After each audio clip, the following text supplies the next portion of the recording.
All right, for those that don't know me, I know at least one or two on here probably do, definitely one. My name is Matt Burton. I am a Market Center tech trainer and a productivity coach and part of the leadership with Keller Williams Realty Center. And we have Greater Frederick and Greater Howard County.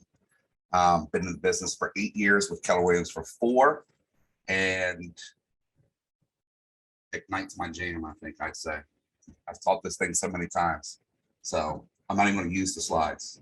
No, I'm kidding. I'm going to use the slides because you guys are going to take notes on stuff. So quick vote here, if you will. Is everybody like brand new, or are there some people here that are like relaunching their business, or the few like I saw John a minute ago, he's here, he's been doing this for a while, but he just needs a little motivation. I'm brand new.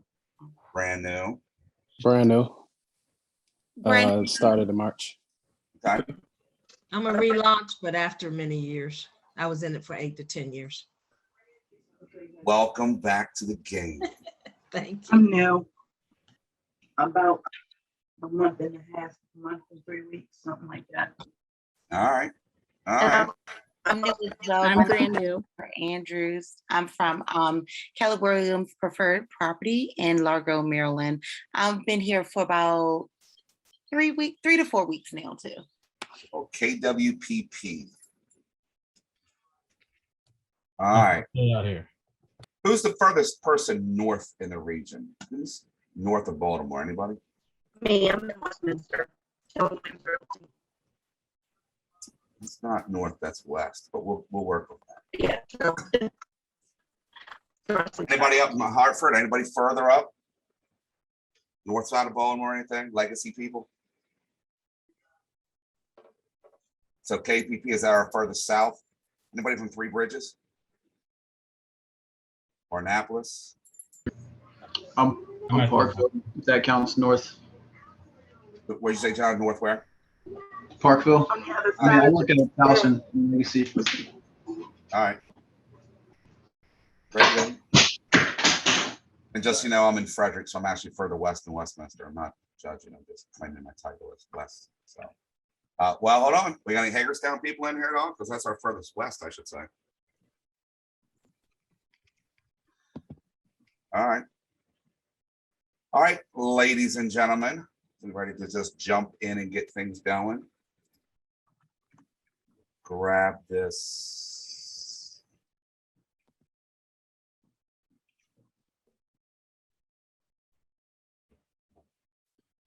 I forgot which screen I was going to show.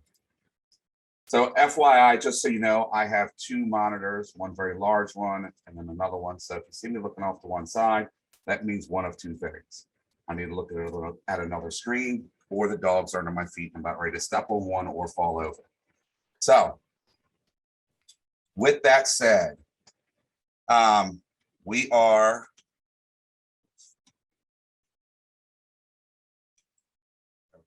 I get on my buttons and stuff right too. So we are working on lead generation tonight. What does lead generation mean to you guys, out of curiosity? New or not, just ballpark it for me. What do you think? How to generate appointments, deals, closings. I like your one response to that. All of those are correct. I like your one, thank you, of generating appointments. We have to keep in mind that as much as we're out talking to people, and as you can see right here in my little background, real estate is all about relationships. We need to be building those relationships because we know a ton of people already. All of us do. We probably just don't realize it.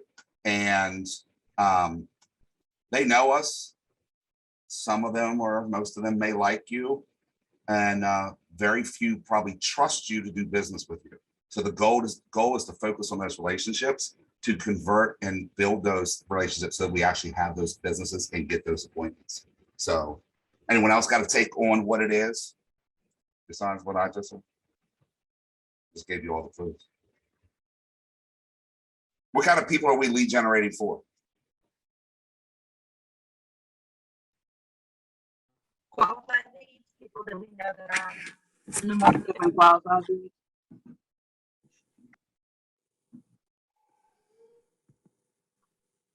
buyers and sellers. And I'll be honest with you, even if you're, some of you in certain areas might want to actually focus on your rental business as well. You're going to get a lot of feedback from a lot of senior agents that are going to tell you rentals are, well, they can be brutal. However, for new agents, even existing agents, rentals are a great place to start when you're doing business because they're your future sales.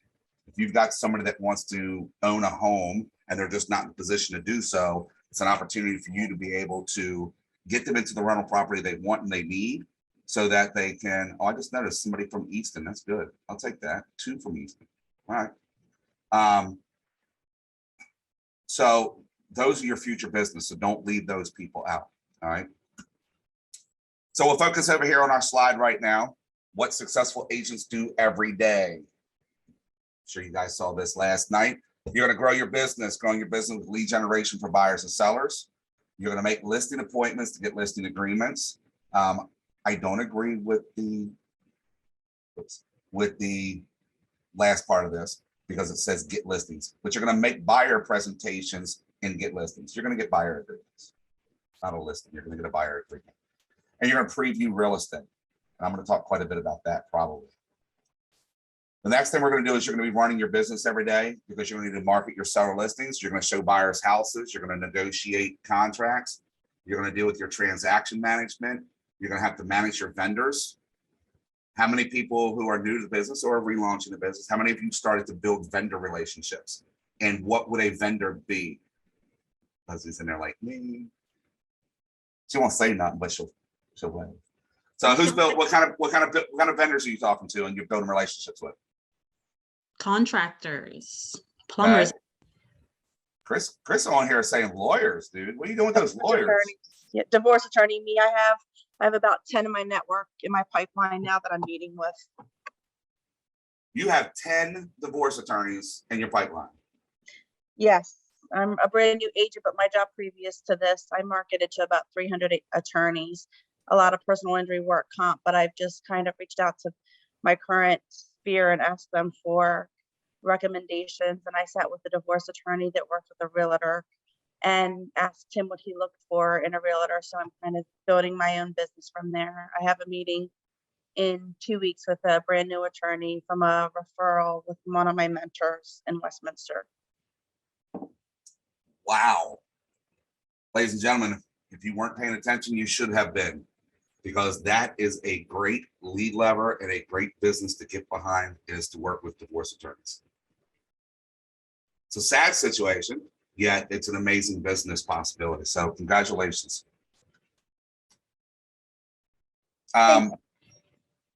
We need to set goals. You're going to have compliance and risk management, attend training, and get a coach.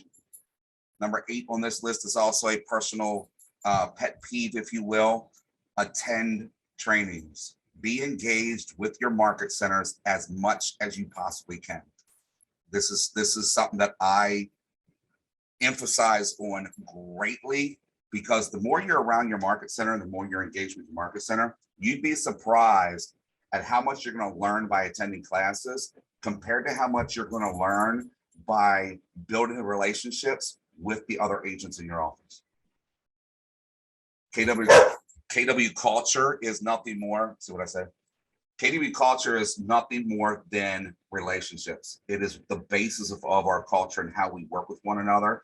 And we care for one another. We provide for one another.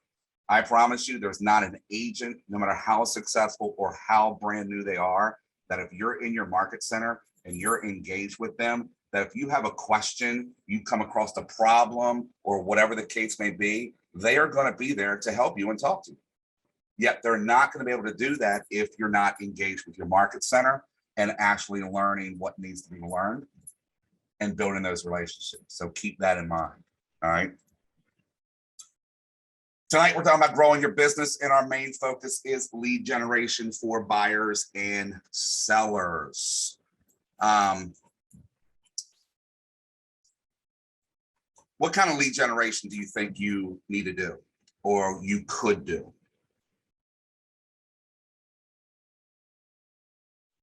Does anybody, well, besides the attorney winner over here, Anyone else? What are you guys doing now that you're in the business? What have you started to do for lead generation? This past weekend I did open house. I've done vending events as well, where I've set up a table and did raffles and things like that. Okay, that'll work. I like those. I like those a lot. There's nothing wrong with those. I met with the buyer, with Dan, as the, for financing to find out what's available, what they do at Keller Williams, because they're kind of stationed there. Okay, and who's he with? I think it was Premier. Premier Mortgage? Yeah, I think it's Premier. Sounds right. That sounds right. Yeah. On PRMI. that- I'm Yeah. sorry, Primary residential mortgage. primary residential. Okay, I believe there's a Premier out there too. Yeah. When you're doing your lead generation, keep in mind, and it's not always about the buyers and sellers. Your lead generation is going to come from your preferred vendors as well, because those people are going to be out there in front of the public. They have friends, they have family, they have employees, they have bosses, whatever the case may be. They're going to be people that are going to be able to help you out too. All right. So we got to make sure we understand the big picture of lead generation. So this is our lead generation funnel. So I've been fortunate to see the new funnel. It's not out yet. Let me ask that real quick. Who has read the book? Nobody? I've started it. Starting Still is good. I don't judge I that. started Starting it is good. too. I haven't finished it as well, but I did start it. Okay. My, If you're not, if sorry, you're- my coach in Westminster made me read it early on, take notes, and report back to her what I've learned in between every couple of chapters. who was that? Jessica Sauls. She's a beast. She's a Good beast. old Jess. Good old Jess. Jess will hold you accountable. I promise you that. Oh, All right. I- You definitely will get held accountable by Miss Jess Sauls. Zach, I saw your hand up there for a brief second. Do you have something you want to jump in? You good? All right. Just playing with buttons and figuring it out. Sorry. Understanding the lead generation model provides a large vision of interconnected tasks and habits and how they help fund your big why. With the big why, if you haven't read the book, you might not understand the big why or know what the big why is, depending on who you met with in the market center when you joined, or whom you have been talking to since you've been in. Have any of you had discussions with somebody else in the market center about your big why and finding your big why and figuring it out? Yes, Yesterday we did. that was last night's Mhm. Zoom meeting. Okay. Guys, figure out your big why. Mhm. How many actually have it written down someplace? I actually created a vision board today and put it on my desktop, so it's right in front of my face all the time. Nice. I like that. That's good. Vision boards are amazing. They do great things. Okay. I started mine, but my mantra for me has to be trust the system. That was something that Alana kept telling us, and all the questions I have, I just have to put them aside and trust the system and do what you're advising us to do. I didn't look at the schedule. Did Alana teach last night? Yes. Okay. All right. No wonder she looked tired today when I saw her. So, and she just got back from where? She shared Europe, her trip, someplace in right? Europe. She shared her trip with you? No, she said Europe. She didn't say. Oh, yeah. where. Oh, yeah. Around the country. I got her on Snapchat. I was seeing some live action stuff, so it was all good. So our funnel that we have here, all our prospecting and our marketing, we're going to capture all this information. The number one goal whenever we're doing any type of lead generation is to capture information. How many of you actually have your business cards?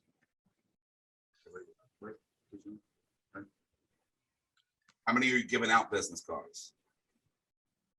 You giving them out already? Let me ask another question. How many of you have met with either your coach, your mentor, or your market center tech trainer? Got the title of who I am. Has everybody downloaded your consumer app to your phone? The one that consumer uses? Yes, no? No, in fact, I was curious how you get that, how you get the link to it. Stand by. I can help with that. I can help with that.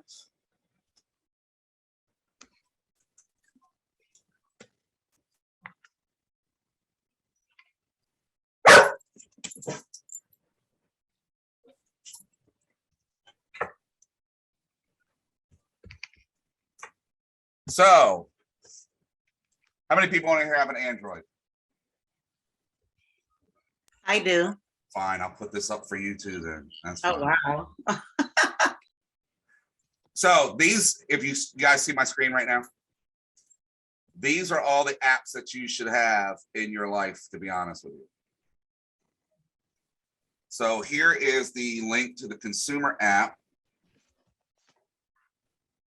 for iPhone. I'm putting this in the chat right now.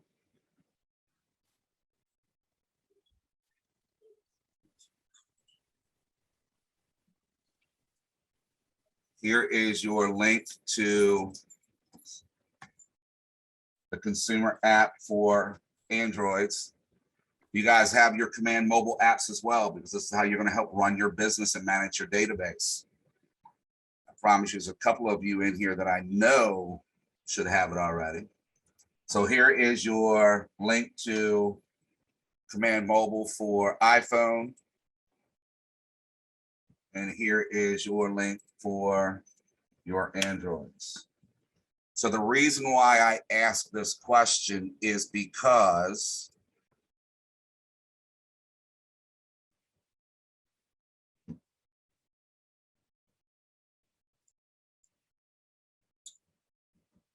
y'all see like a black screen right now. It says Matt's PC on it. Yes. Yes. Yeah. I have this great little tool here that I can actually share my phone to my computer.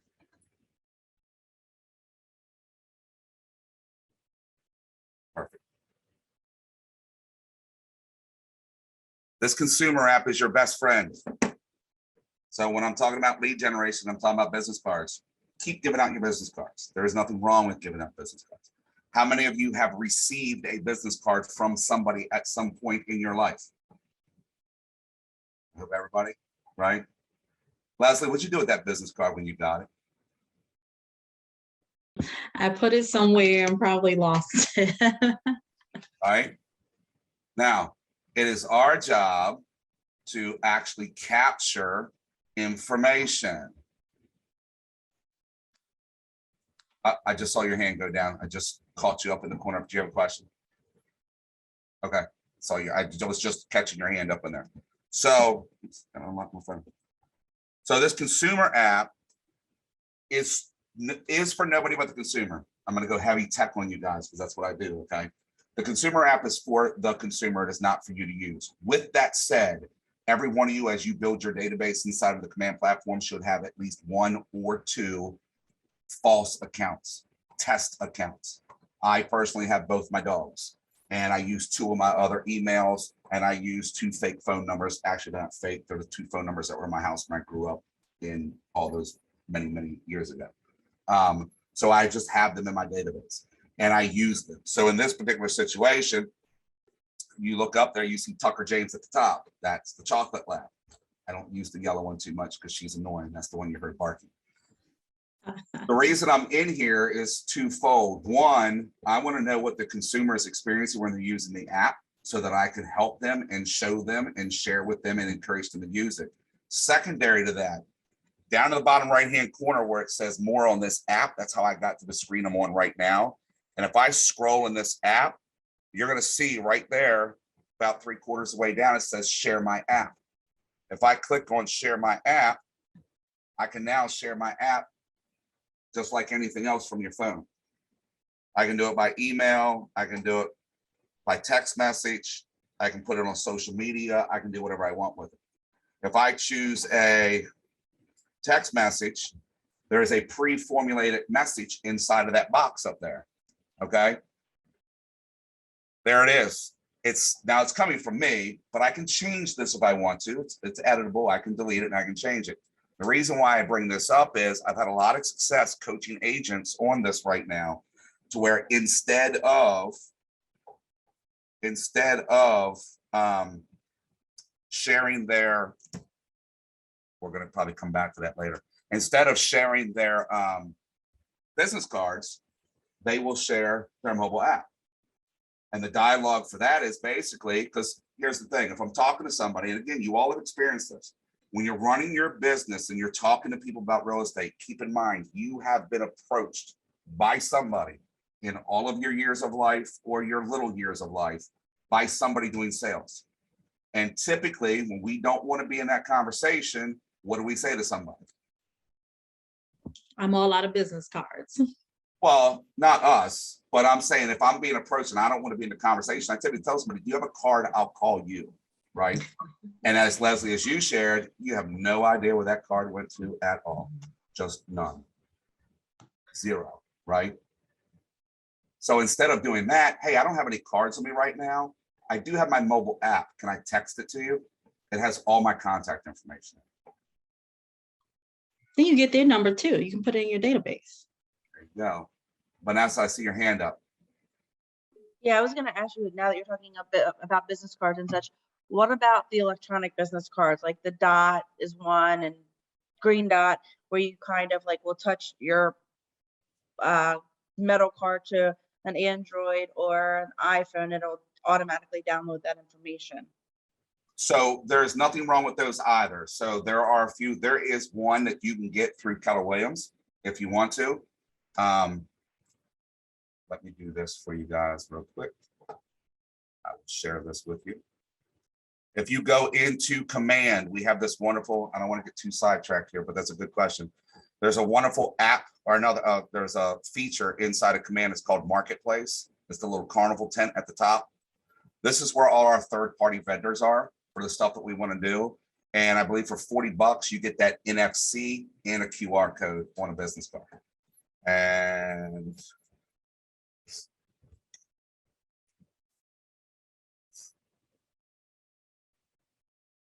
right here. So for the $35, I think it's just the NFC, but if you pay the $40, you actually get a QR code for it as well. There is nothing wrong with that. The downside, if you will, is I'm not capturing their information. Now, if you dig deep enough out there, I do know there's a young lady. She is Capital Properties, I believe. Matter of fact, I think it was the last time I taught at night, beginning of the year. She had shared that she ran a social media platform or social media based business, if you will. And almost her entire business she got from social media. She actually had a business card. Unfortunately, I don't remember what the name of it was, and I didn't have a chance to write it down. She claims hers, when she taps and gives information, it actually takes the information from the phone as well. I haven't found one that does that. I spent a good day looking, and I haven't found one that does that. So I would prefer to share my app. And I have several agents in Frederick and Columbia that have done that. They've shared their app. They've gotten the person's information. The plus side is, in order to use the app, they have to sign into it. As soon as they sign into it, I'm capturing their information into my database. I'm getting notified in Command that they signed into it. I can now create a conversation with those people. And I'll show you later. I'm not going to let you get the dessert right now. I'll show you later. I can see what they're doing. All right. So what I got out of that. Go back, please. Thank you.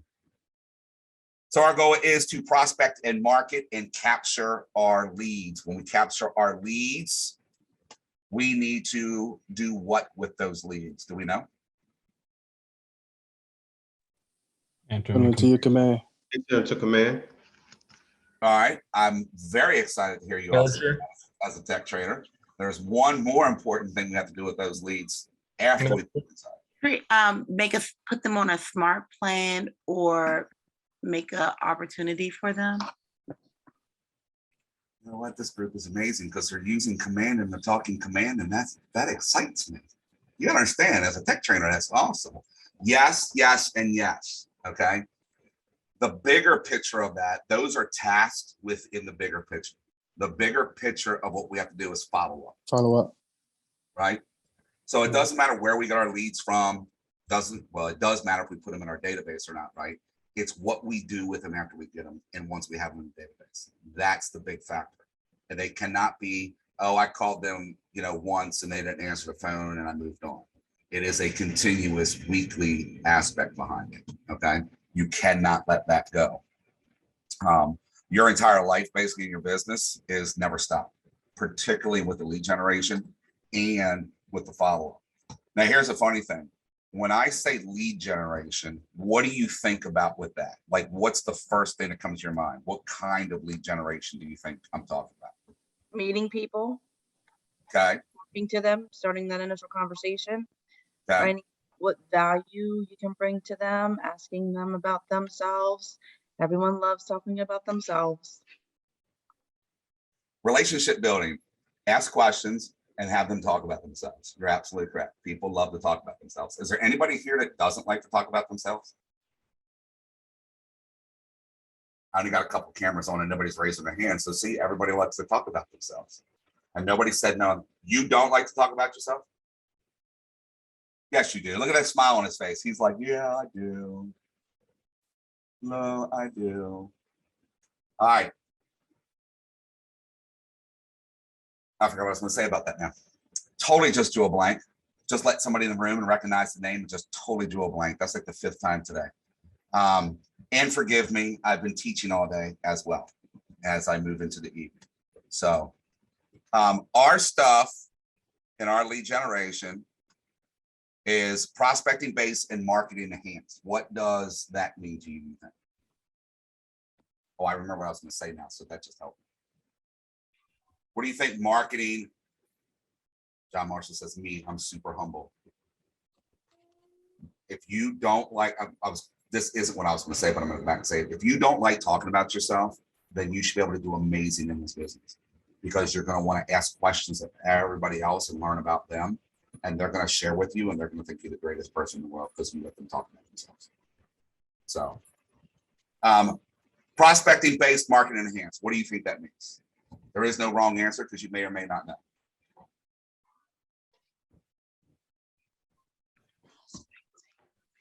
I want to get through some of the drier stuff so we can get into the tech. I was just like always looking for prospective buyers and sellers and having a great marketing. Well, having great marketing. Okay. How are we looking for those buyers and sellers? What does the prospecting part mean first? You're doing it yourself, pretty much. Okay. So there's one rule in real estate. Thank you, sir. This is still a face-to-face, belly-to-belly, or voice-to-voice, and we'll throw it in there as well, tech-to-tech business, right? So you have to be out there and you have to be contacting people. One of the number one things people need to learn when they first get into business is how to get out of their comfort zone.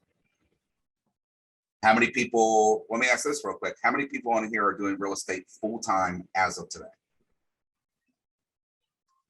Physical hands, virtual hands, whatever you want to do. So the rest of you are what we call dual career. You have another job, another full-time job Monday through Friday, or a part-time job, I would assume. Is that correct?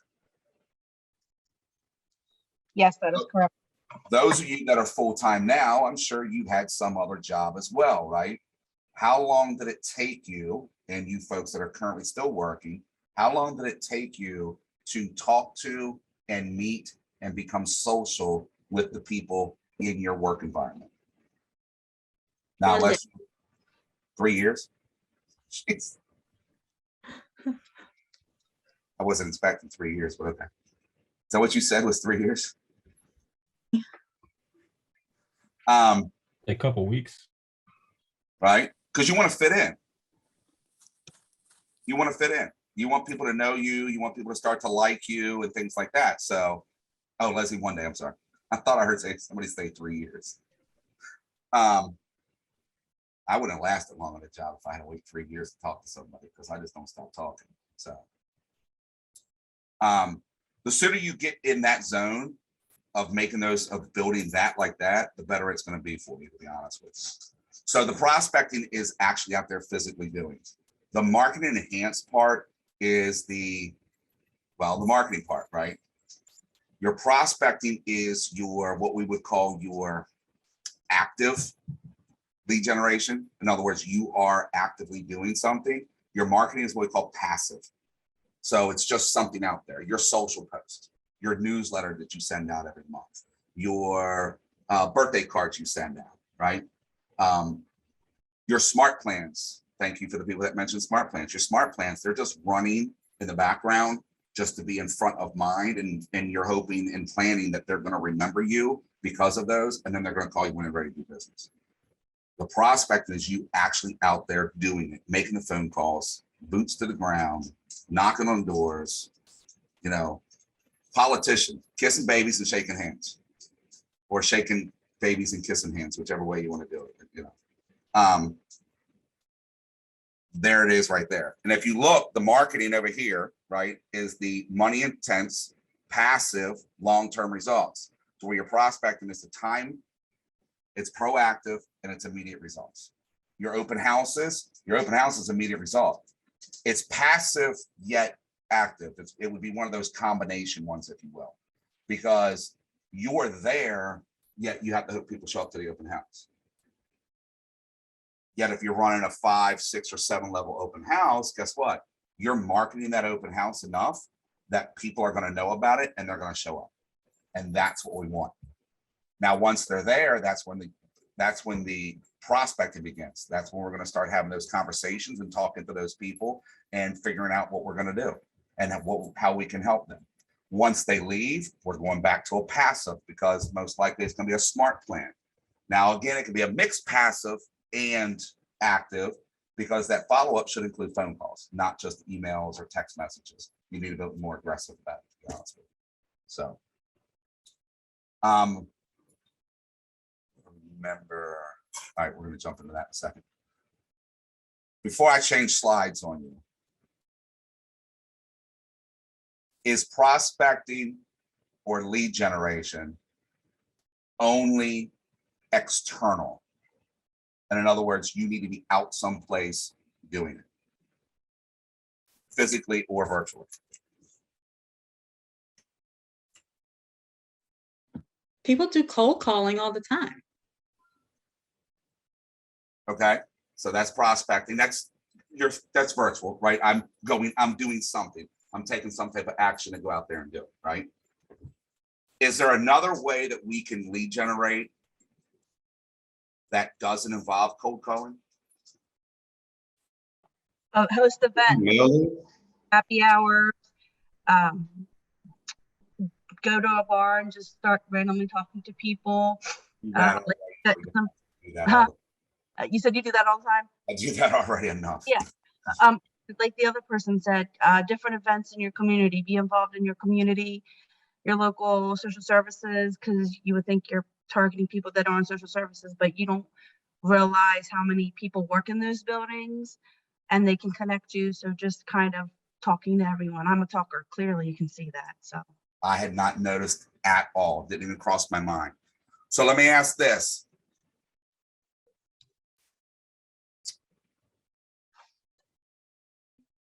Where do you think the bulk of successful top agents and top teams, where do you think their business comes from? Referrals. Referrals from who? From past clients. Past clients. And their sphere. And Ms. Johnson, thank you very much, because that's where we're going on this. Your lead generation is not limited to those external, those not met people, whatever it might be, whether it's an event or anything like that, to get people to come to you. You all have a huge database right now that you should be communicating with.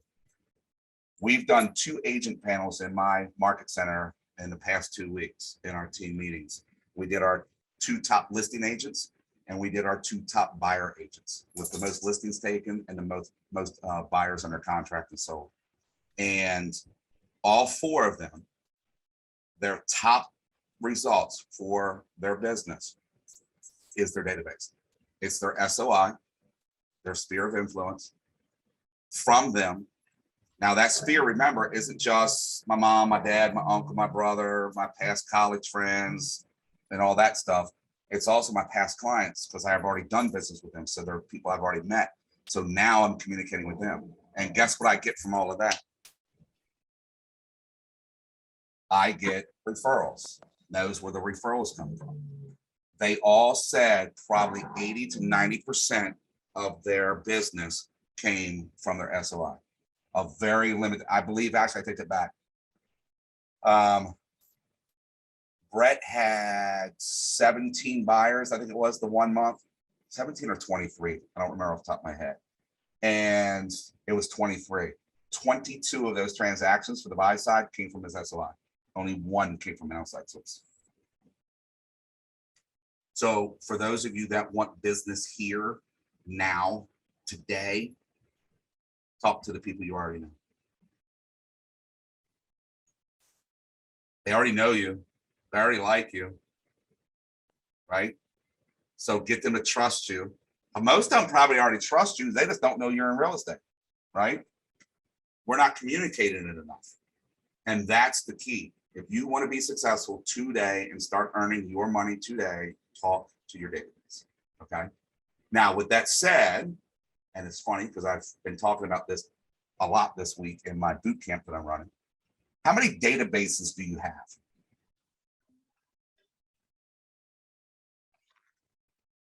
How many do you have with Keller Williams, or how many do you have? How many databases do you have as a person? Phone, social media. Oh, Sam's thinking outside the box already. So what's our first database that we're using? Family and friends. Mine's house phones. Gotta go to the phone. Our cell phone's first database, right? Our second database is who here has Facebook, who's on it a lot. Your second database, your phone is your first database because that's the one you're using, you're texting, you're talking to people already. My next thing would be, what's the social media platform you use the most? Let me get a show of hands. Who uses Facebook the most?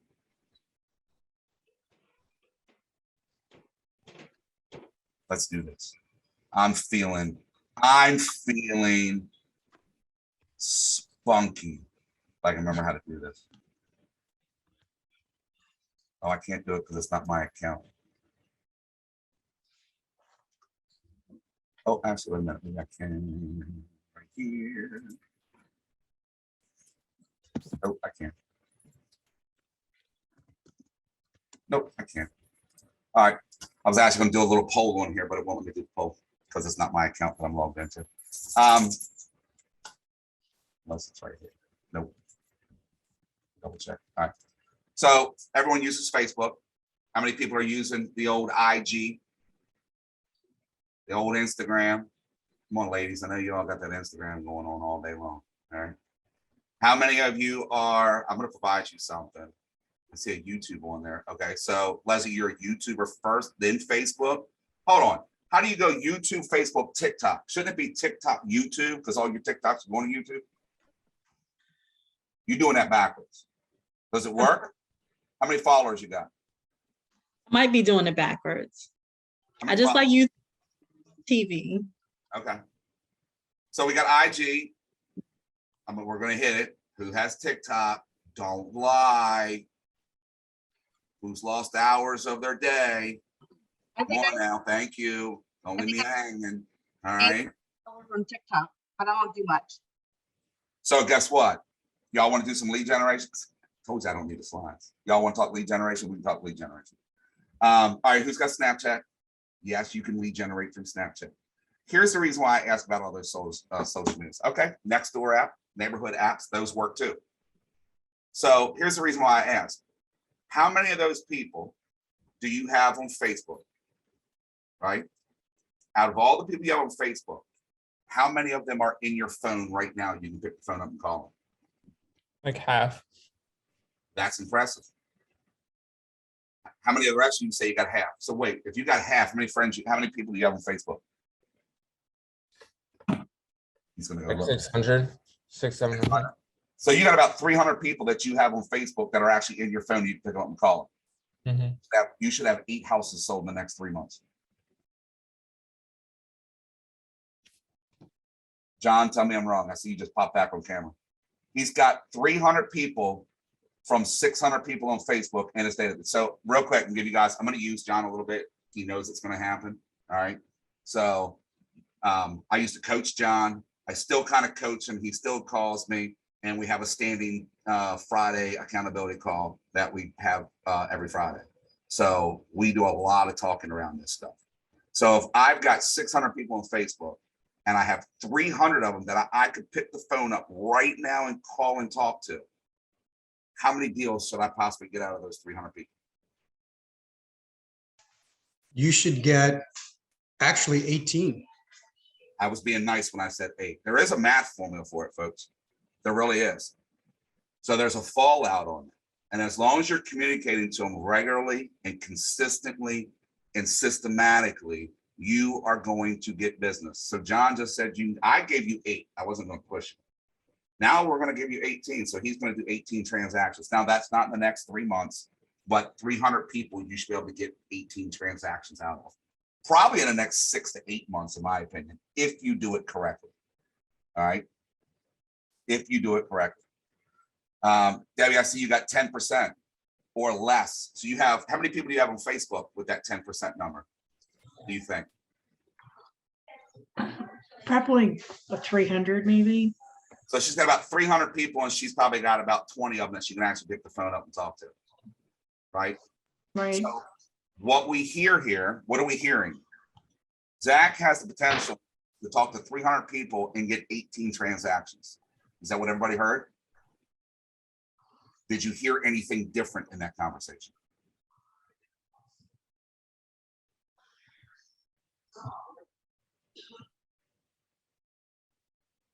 You want to know what I heard? Zach has 300 possibilities because there's 300 people he's not talking to. So when we're talking about databases, he's got those 300, and all 300 of those people should be in your command and in your database, and you should be talking to them. The other 300, you should be on Facebook talking to them, making an effort to get their contact information. Okay. Debbie, same with you. If you got about 300 people and you're only running about 20 people on your phone, that means you have 280 potential people to speak to that can lead you into business. Does that all make sense? Mm-hmm. Questions? We have plenty of people we know. I promise you, each of you have more than enough people that you know that you could actually run your business and make the money you want to make just from your database. Matt, how do you even find how many people you have on Facebook? I go on and read, I don't really, I may say happy birthday or something, but I don't even know how I find out how many people. It's right on top someplace. If you click on your friends, yeah, it'll give you a total on the friends page. It should be right there next to your friends. I can show you real quick. As soon as I remember my password. Your friends. So I'm gonna go to my friends. Well, I can look right there. I got 1.5. So I got about 1,500 people is what it's telling me right here, right under my name. I got 1,500 people. 300 friends I have. I didn't even know. So here's the funny part. Move this back over here real quick.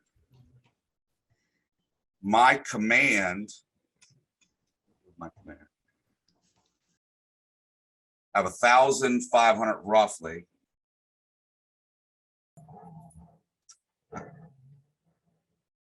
Leslie, that's an offline question, girl. So let's see how you're doing it right now. That your very question is doing exactly what you did. Stop it. See? All right, they're all sitting in the chat, but I'm gonna read it. So Leslie's like, any recommendations on how you can nurture your sphere using the Ford method and avoid people flirting? You're witty. Do you have any funny one-liners? Yes. And they're all inappropriate for this platform. You might get something to come out of me as we go through the night. I forgot to warn you. I struggle with The brain goes faster sometimes. So I have, last count, I think it was 3,352. 3,358 people in my database inside of my command. I have 1,500 on my Facebook. Do you know how many people in my Facebook are actually in my command? Like 10. I take that back. I shouldn't say that. I shouldn't say that. Most of the people, I'm not saying most, out of that 3,000 people in my database, there are probably, let me see, we're 2, Columbia's 5 something, Ellicott City's 2, Bob Lucido is 450, I think. So I have probably about 1,500 people in my database are actually agents, because I have all the agents from my market centers and people that I've worked with. So I actually have about 1,500 people in my database that are potential leads, stuff that I've done to generate those leads, and marketing things that I've done. So I'm kicking dogs right now. It's not having a seizure, I promise. But as far as my friends list on Facebook, there's a large percentage of those that are real estate agents too. Even larger amount is people that I know from the fire department, the police department, and other aspects that I do not have in my own database. I'm guilty of it myself. Here's the thing, don't do that. Go out there, talk to these people, meet these people, communicate with these people, and do. Now, since Leslie brought it up, who knows what the Ford method is? Leslie, you want to tell us since you brought it up, and you're going to just let me sit here and like. Family, occupation, recreation, and dreams. There you go. Family, occupation, recreation, and dream. And to not be, we got both Hortons in the house. Gold, where are you at? I saw your name pop up earlier. Are you in here someplace? I see Cleveland just popped in here.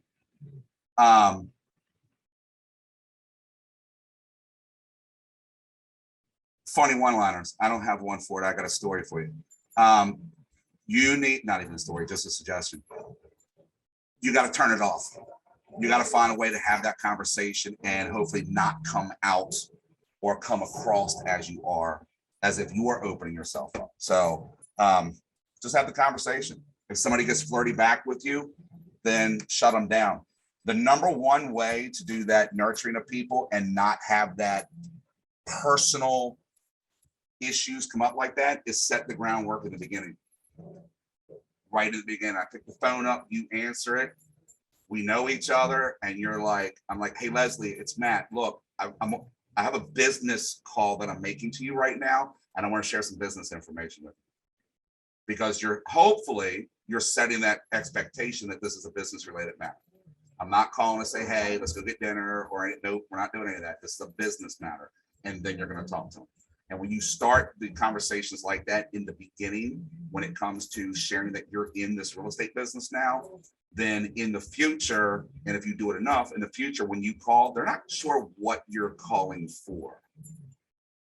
So they may be a little bit more respectful at that point, or they may stop taking your call because they don't want to hear about your business anymore.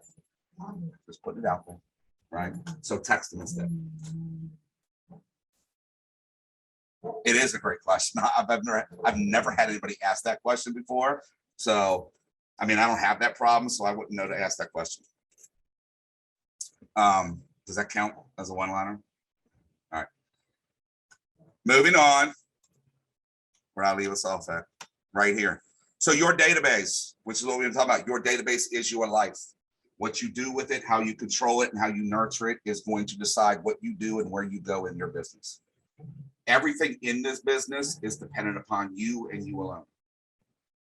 As I mentioned earlier, the more engaged you are with your market center and with the agents and building those agent relationships, you're also going to learn how to manage those personal relationships or future business relationships, because those, I'm adjusting. I'm going to say this word and I'm not going to say it again tonight. We have scripts. We've changed the term to where now we use the term dialogue. So the dialogue you're having, okay? I personally don't like dialogue. I have always taught and coached to scripts are nothing more than conversation. So that FORD acronym, that is a script. Period in the story. I don't care how you split it any way you want to, it's a script. However, how you implement that dictates how it's perceived. So as long as you're picking the phone up and you're having a true conversation and you're not forcing all 4 of those questions, you might not get all 4 of those questions in there. You got to see how the conversation goes. So it's follow along with the conversation, right? One's already get thrown outside. So,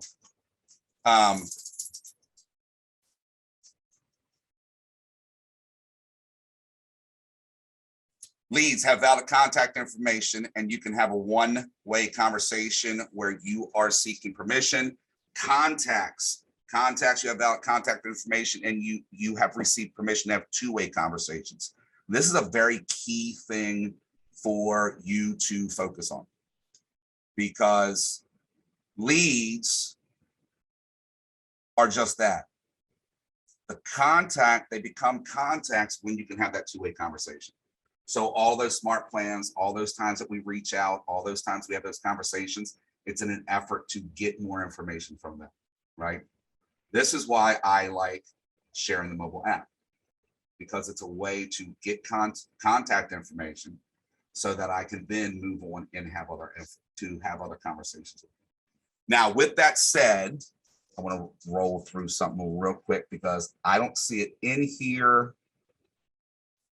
There it is, but I'm going to bring it up now, and I'm going to bring it up again later.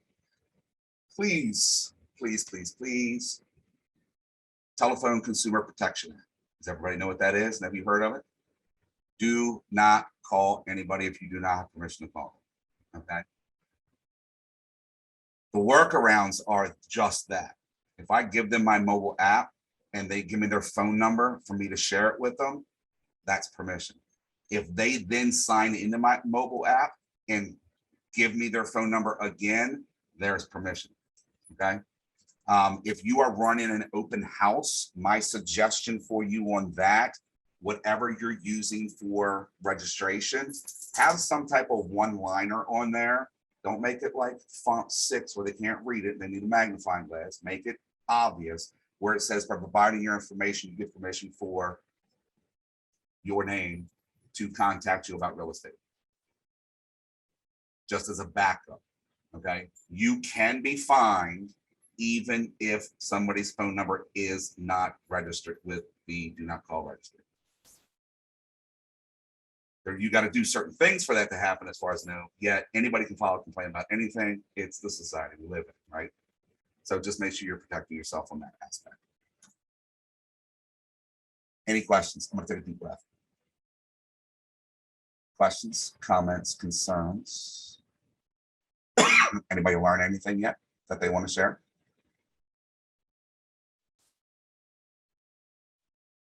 No, I'm not doing a very good job then. Okay, moving on. So, leads. In order to convert a lead to a contact, we have a plan in place. So, your leads are 19 connect. To connect is the philosophy or the principle behind this. So, thank you, because I love sharing the mobile app. It's the best way to go. 19 to connect, 4 touches on a quarterly phone call, 12 touches, which is either your monthly email, which is a newsletter or a market report, or a video. Pause right there. Everybody understands video is the future. Period. That's it. The numbers are out about how many people. I just looked at it last week and I forgot where I got it from. I think I got it from NAR, matter of fact. Like 84% of people will stop at a video on social media before they stop at a picture. And square video is better than story length or wide. So using the square formatting when you're doing your stuff on social media is key as well, believe it or not. That's what the numbers say. That's what the research says. Your 2 touches are going to be promotional direct mail, such as a magnet, a calendar, or another market report. And then 1 touch every year should be some type of event. So you're going to, even the people that haven't done business with you, you want to invite them to your event. I know we're giving out free stuff to people that haven't done any business with us, yet we got to get them to do business. At 20, 30, 40, 50 bucks a head to come to an event, to make 3, 6, 12, or $18,000 on a transaction, it's worth the investment. So don't be fearful of doing that, okay? Contacts. Once you have a contact, you have your 36 to convert, all right? So your 4 touches again, you got 26 touches. This is normally going to be emails and things like that. Now you're going to do 2 events every year and 4 promotional events. So who wants to take a deep dive into what all that means? I know Miss Morris wants to. What do you got, Vanessa? Your hand is up. Yeah, sorry. I don't think I meant to do that. I apologize. Okay. But I did when you said that. My fault. That's all right. Not a problem. I was looking for some interaction. It's okay. It's all right. Somebody talk to me. Chat's good. I got it up. I'm watching it. It's very challenging to do multiple things. I'm a guy. All right. Contacts and lead.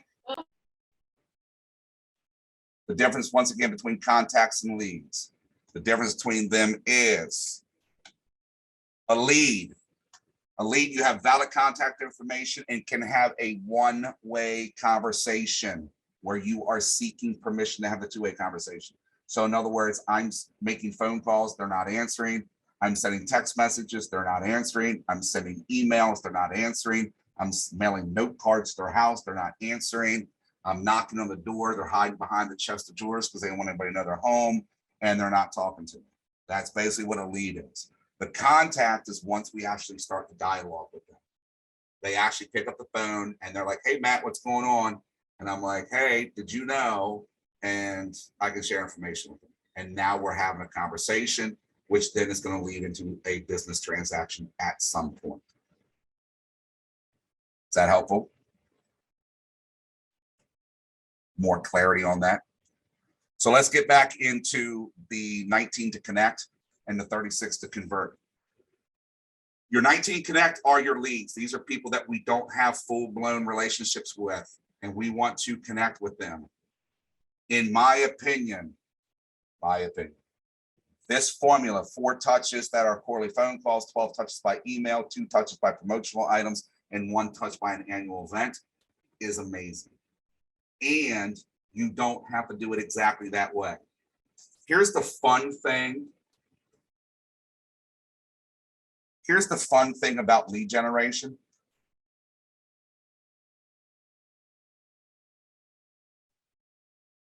You get to do what you want to do as long as you enjoy doing it. Amber, you have a question. Yes. When you say video, are you speaking of just like social media content video, or are you talking about something different? I'm talking about video, period. Okay. Video, period. All right. Since we're back onto that, I'll share this with you right now. Anybody from Columbia in here? I haven't seen everybody's names, and I'm trying to see everybody's names to see if I see any of my Columbia people. So I have an agent in Columbia that, oh, Christina, I forgot you were here. See, you got your camera off. I can't see you anymore. I have an agent in Columbia. Let me turn my screen share on real quick. I'm going to start it without you all. You guys are going to like this. This is how important video is in your life. This is how important knowing what you do in general and learning and growing is. So, Miss Paula. Miss Paula. Everybody say hello to Miss Paula. Hi, Paula. Miss Paula, it is now, tomorrow will be 3 weeks, right? Tomorrow will be 3 weeks. Miss Paula posted this video 3 weeks ago. This is all it was. This is it. Let me know if you can hear it too.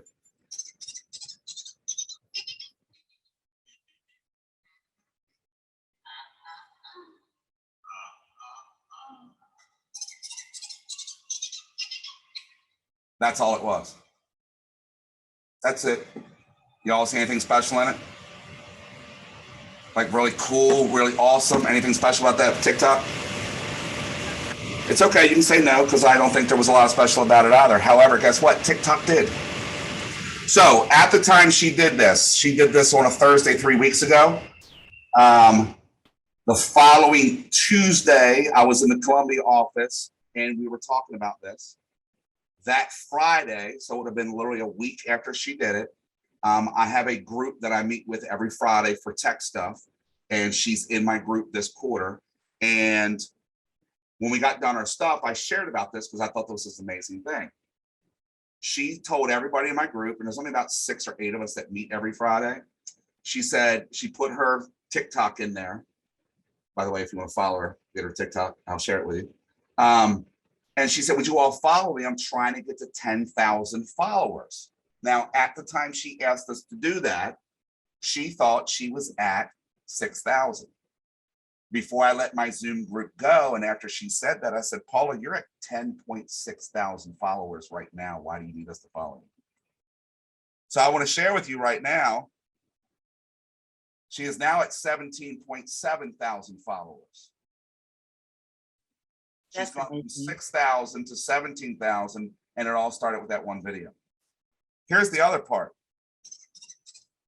This video has 17.5 thousand likes. Over 2,000 comments have been made on this video. It has been favorited. And for those that don't know what that means they actually favorite in TikTok, and it goes into a special place in TikTok so they can go back and get it whenever they want, over 1,000 times. There have been over 1,100 shares on this. In her profile, if you look up there, she has a link tree and she has her email. Where's TikTok go? Like if I make a TikTok, where could it go to be seen? Everywhere, right? She is over, as of last Friday, I believe she's over 200 leads have come in, or contacts. People have contacted her, so they're leads.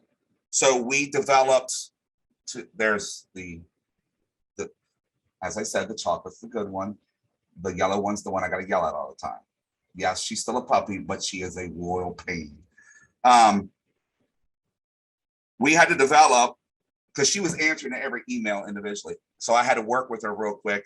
We developed some smart plans, a landing page, and some other resources for her to be able to communicate with all these leads that are coming from TikTok.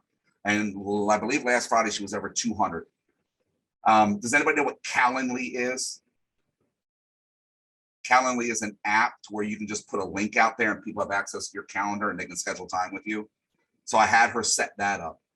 She has time blocked off on Mondays and Fridays, and she's been holding consults with people consistently on every Monday and Friday by contacts she's gotten from TikTok. And every one of these people that visit her website and or download her app, when they get into it and sign up for it, the information goes directly into her command and she's able to manage them and put them on smart plans directly from there. She is working with 3 people currently from this ordeal. 2 in Maryland, 1 in Virginia. And one of these people is looking at a $1.4 million transaction. Do you have any tips and tricks on how to become not camera shy? Because for as much as I like to talk about everything, I hate being on camera. Hate it. And it's this is the best you're going to get out of me right now. I'm the exact same way. And I see John's camera's off because I don't know if he's listening or not. He may be. I came up with a plan for myself. Because of what I do in teaching and coaching, I have stories. John very well knows I want to use his story. And I came with an idea that every morning I would do some type of brief. So as a real estate coach, this is the phone call I got yesterday, and just share the story, right? It's a great idea. Then I turn the camera on and I'm like, yeah, no, I'm not going to do that. Can't do that. Not going to happen. So no, I do not have that. But as soon as I figure out how to get out of that situation that you're in, I'll share it with you because I haven't figured it out yet. Well, I guess I can say this. If not, I'm sure somebody will send me an email and say, you can't say that. Kate Westerland, she's the mortgage lender. And she works a lot with Keller Williams. She's an office in Westminster and Columbia. She's an animal with it, and she does teach classes and stuff often. I think she has one next week as well. Kate is Kate's an exception to the rule when it comes to that stuff. That girl has no fear about anything. So she has the advantage over the rest of us, in my opinion. But all I can tell you and what I've been told, you just got to do it. You just got to do it. For those that don't know, the Maryland Real Estate Commission is going to be cracking down on marketing and advertising. So you need to make sure you're in compliance. I did a live on, actually I didn't do a live, we did a recording with our broker. And he's like, just turn the camera on, let's go. And we did it in one take and it was great. And I'm like, I can do this. I can do this. 30 seconds later, I went, no, I can't do this. And I didn't do this. So, and I still haven't done it. So you just have to get past it somehow. It's tough. I'm not gonna lie. I think it's tough to get in there and do that, to be honest with you. Once you start doing it though, here's my one, probably my best suggestion for that, for those that need to have figure that out, is don't post anything. Just keep recording. Just keep recording and keep recording and keep recording and keep recording and keep it to yourself. Eventually, you're going to come up with 1 or 2 or 3 that you're actually going to like, and you're going to put it out there. And then once you do that, you're going to find another one. You're going to go, that wasn't that bad. That wasn't that bad. So book number 2, who has read The One Thing? Who knows about The One Thing? So Gary Keller also has The One Thing with Jeff Woods. The One Thing is about focusing on that one thing. It talks about the 80-20 principle. It talks about controlling your calendar. One of the other things it talks about is habits. It takes 66 days to create a new habit. So everything you do today, moving forward, make sure you're doing it every single day for 66 days. Your lead generation, your follow-up, all the stuff you do will become second nature to you and you'll never think about it again. Make sense? All right. We talked about adding contacts to your database. Has anybody manually added contacts to their database yet? Like Yes, one of, I have. all right. Do we need to go over that? Are you guys comfortable with adding contacts to your database? Yeah. Are you comfortable with tags in the system? And do you know what tags are? I just taught this week in my boot camp, so I have no issues jumping in here and doing this because this is probably one of the most important things you're going to do in your database is tags. You talking about the buyers? Sorry to cut you off. Sorry. You talking about like separating them like buyers, sellers, agent, just categorizing everybody so you can be able to easily assess them. Goes deeper than that. So those of you that had previous jobs, you're going to tag people in your database that were previous at that job. Those of you that have young children and that your children are still in school and you are, or maybe not, involved with the PTSA, you're going to have parents from school in there because we're going to talk to everybody differently. Trust me, the way I talk to the guys in the firehouse, I'm not talking to you guys that way. All right. That includes my marketing. It's going to be completely different, right? Because I'm going to focus on those hometown hero situations. So I have lenders that have programs for first responders. I'm not going to give it to you guys because you don't meet that criteria. So if you look at my screen right now, you're going to see some of the stuff that's in my database. And as far as tags go, yeah, bump that up a little bit so I can scroll down. So adding tags to your database are key, right? When you're doing your marketing, I may want to put everybody in one community. You note on here, I've got one that says Twin Arch Crossing. That's a townhouse development that I've marketed to before. I went into public records. I pulled every house and every name and they're in my database. So anytime I want to target that database, I can do that because they're in there already. I don't have to worry about it. Same thing. If you guys have your church people, you're going to talk to them differently, right? Whoever mentioned going to the bar, you're going to target your bar people differently, right? So tagging these people in your database is key, and it's going to save you a lot of headaches because we talk to everybody differently. We got to target them differently.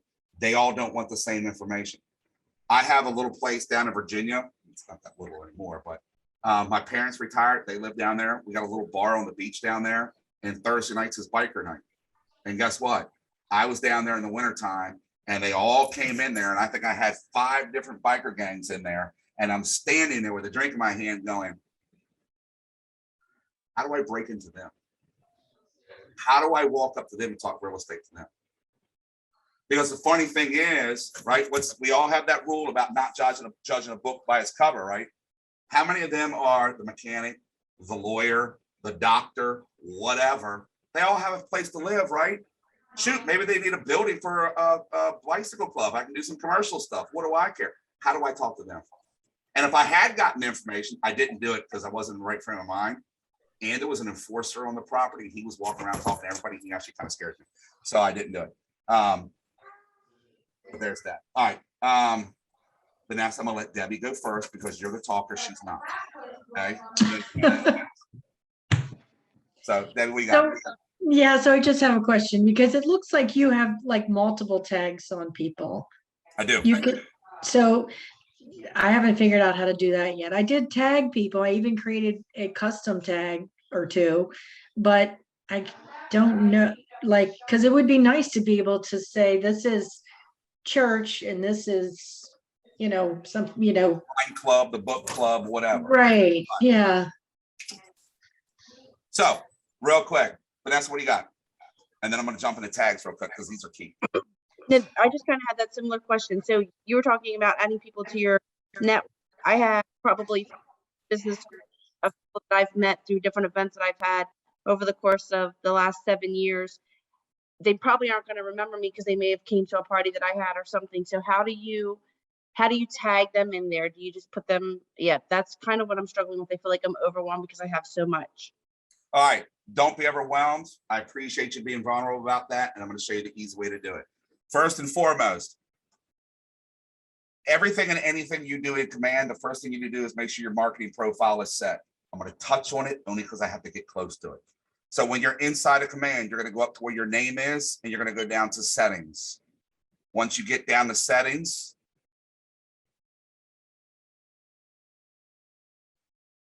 so why that loads, let me give you a little quick crash course on Command. Every Tuesday is update day. So if you do something on Tuesday and then you get in Wednesday and it doesn't work or it looks different, Tuesdays are update days. We have had an issue with running slow, which has been a pain in the butt. We actually had a tag issue yesterday, which I've heard has been fixed. Not everybody experienced it. My understanding has been fixed, so you're in luck. So very first thing we want to do when you get in here is go to your Connect settings and go to your marketing profile. You want to make sure your marketing profile is set. It's very important for everything you do. Now, tags, you're going to go into Command settings. Under Command settings, we're going to go down to contacts. Once you get into contacts, you're going to go down to contact tags. KWRI has built contact tags already. I know I clicked on it.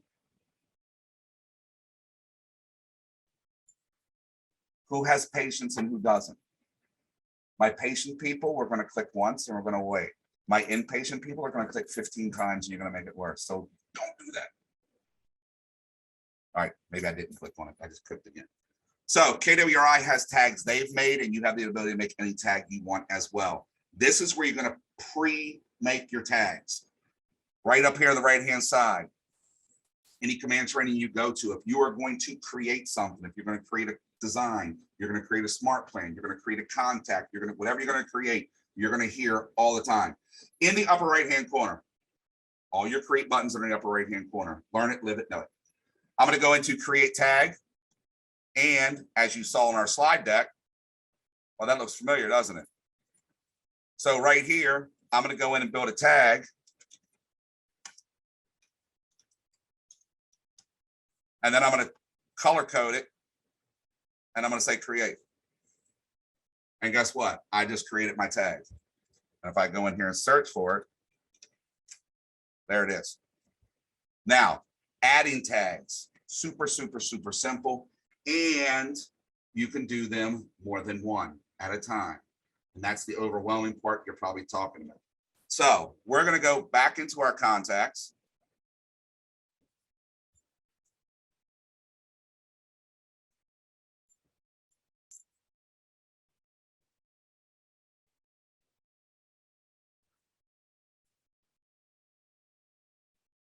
Patiently waiting. I love command. No, I really do, to be honest.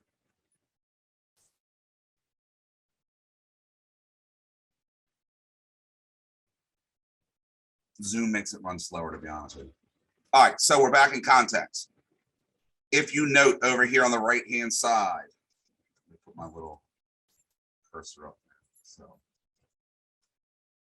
over here on the right-hand side, right now I'm looking at 1 through 10 of my 3,300. If I click on the show 1 through 10, I can increase the visual of my database up to 500 people at a time. I would recommend doing 25 to 50 at a time. You put 100 on the screen, it can become overwhelming as well. So I recommend 25 to 50 at a time. Once the page comes up, I'm going to scroll through and find everybody that needs to have that particular tag, whatever it may be. So let's say everybody on this page needs it. I can do a select all right here, and it's going to select all 50 of those people. Right here, you can see it says selected 50. Or I can go through and just select 1 or 2 people at a time. I also can have the feature I'm going to show you just by, come on now, selecting one person. You see this box right here that says bulk action? If I uncheck this, that goes away. You have to have at least one person checked on this spot. So I'm going to select all these people. Now my bulk action box opens up. In my bulk action box, I have the ability to do multiple things. I can add a note to somebody. I can archive them, which means they're coming out of my database and going into an archive. I can add an activity. I can send a text message. I can only send a text message if I have my Twilio account set up.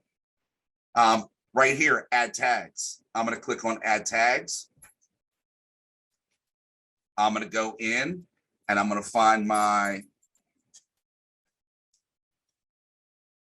Ignite After Dark. I'm going to select it. I'm going to say add tag.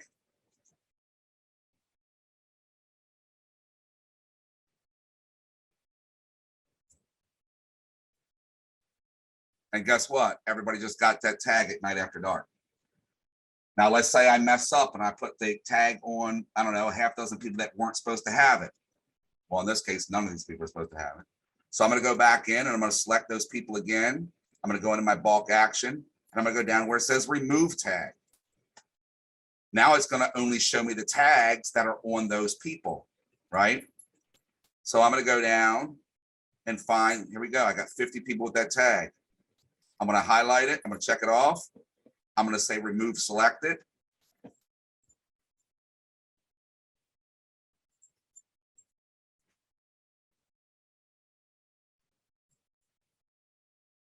And boom, I just removed them. So that's going to be your fast and easy way to add or remove tags from contacts. You can also, as you enter people, so as I add a contact in the system, let's say this is somebody that's going to be a different contact, a different tag, one I haven't made yet, and I know it's going to be different. I can make it right here while I'm doing it. So as I go in to put the contact in here, here's my tags. I can go down here and I can say Ignite 2.0, it doesn't exist. I say create. It allows me to choose what color I want, and then I can hit add, and that will create the tag as well. So those are the 2 ways to create it and 2 ways to add the tags to your people when you're doing it. Does that help? It's got to do with command. I'm the man. Very helpful. Thank you. You're welcome. All right, let's jump back into the slide deck. We have what? About 30 minutes left.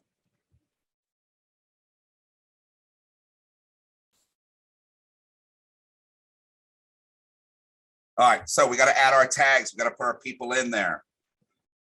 Customize your database with tags. We just went over that. It's very important that you do those tags. Very important, because you're also going to be able to filter by them too. So when you're in your contacts, you can go in and just select those people. So I can send a bulk text message to those people. Put those people on a different smart plan if I want to put them on a smart plan. All right. Smart views in your contacts, just so you know, is this. So I can go in here and say, I'm going to filter by leads. So I'm going to go in here on my filter and select leads, and I'm going to hit apply. And it's going to show me my 210 or 195, 200. I knew it was in the ballpark.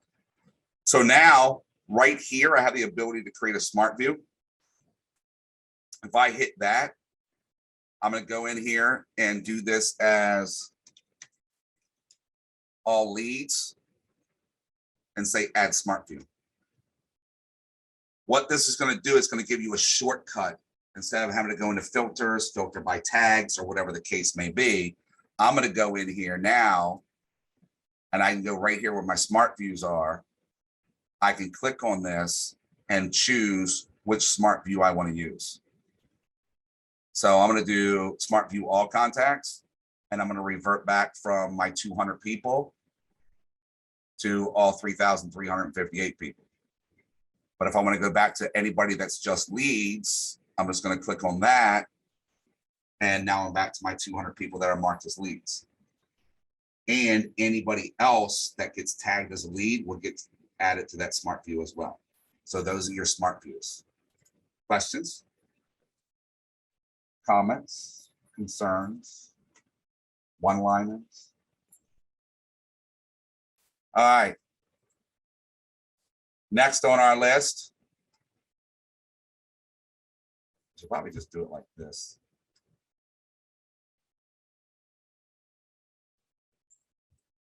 Let's see.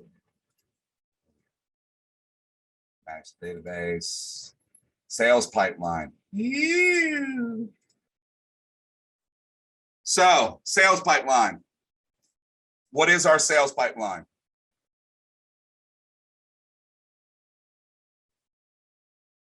Do we know our sales pipeline? Ready? All right. We're going to talk sales pipeline. Your sales pipeline is your opportunities applet inside of Command. So we're going to go back over to Command.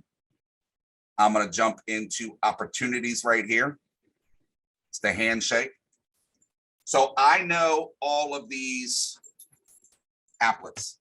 I know the icons. You guys might not know all the icons. To help you out, I'm going to give you a trick if you have not been shown this yet. Once this finishes loading.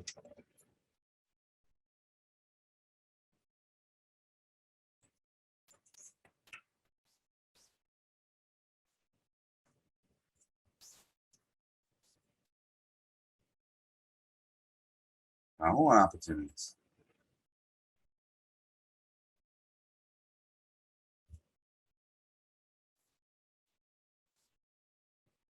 Let's try this again.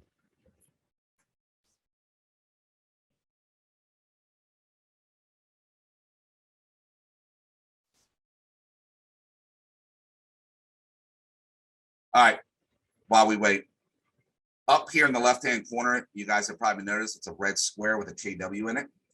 If you click on that box right there, we're going to see if it will work while it's loading. It's not.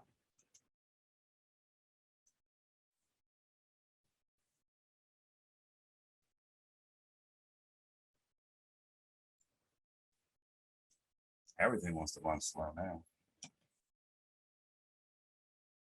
See, opportunities are still spinning away over here. We might not be able to get an opportunities, and that will upset me. Take this down. Any questions, any concerns whatsoever about Command, you are going to visit answers.kw.com. That is your end-all be-all resource to learn Command. That is everything directly from KWRI. You also have the ability to go into YouTube. And if you go into YouTube, I highly suggest that you follow these two people. Marty Miller and Nick Baldwin. Marty Miller is a MAPS coach, productivity coach, and a tech coach. He has a YouTube channel and does our 66-day challenge on command. He has great videos. None of his videos are longer than 8 minutes, except 2. But it will teach you everything you need about command. Answers.kw.com is a step-by-step guide. I see this finished loading. And Nick Baldwin has jump in your Facebook as well. You're going to want to start following Command Your Conversion.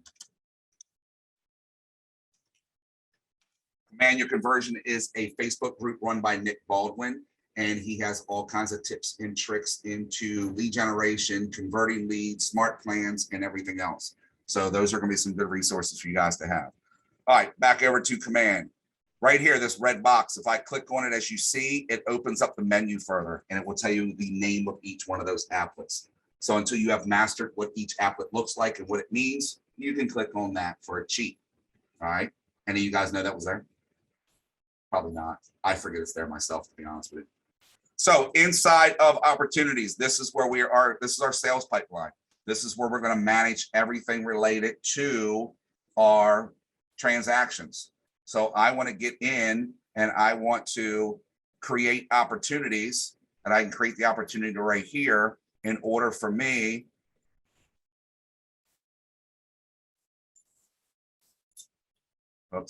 to, that was supposed to be closed a couple weeks ago. I didn't move it. For me to be able to run my transactions. So all my information goes in here. This is where I have my document management inside of the opportunities as well. This is also where you're going to manage your commissions to make sure that you get paid. So here's my checklist. Here's all of my documents. Everything's been approved. Here is my offers and commissions tab. So this is where I will put offers that I've received on the transaction. And then here is where I manage the commissions in order for me to get paid. So this is your sales pipeline.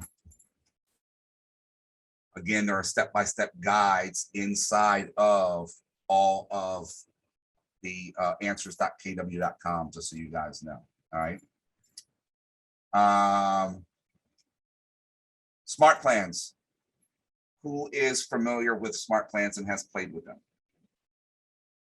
I literally just did them today in class. Anybody know what a smart plan is? Somebody mentioned.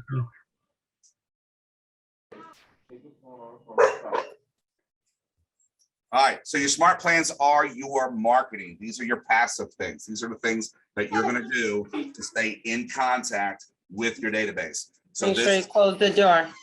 Hurry up. Move. Sorry. Sorry.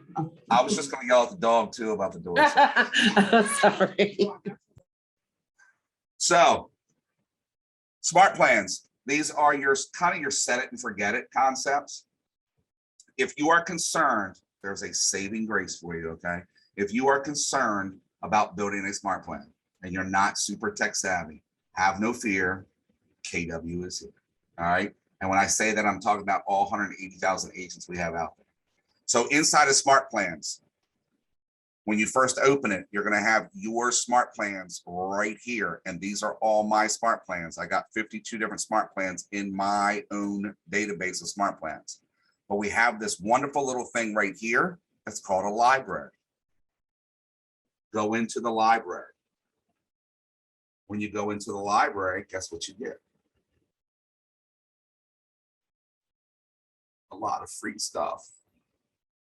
Now, when you first get in, you're going to get your featured category, some of the top producing smart plans that are out there. If I scroll down, I have all my Keller Williams ones. These are provided by KWRI, and there is something there for everybody. I could go right here and let's say, let me see all of the KWRI ones, please. Click on that.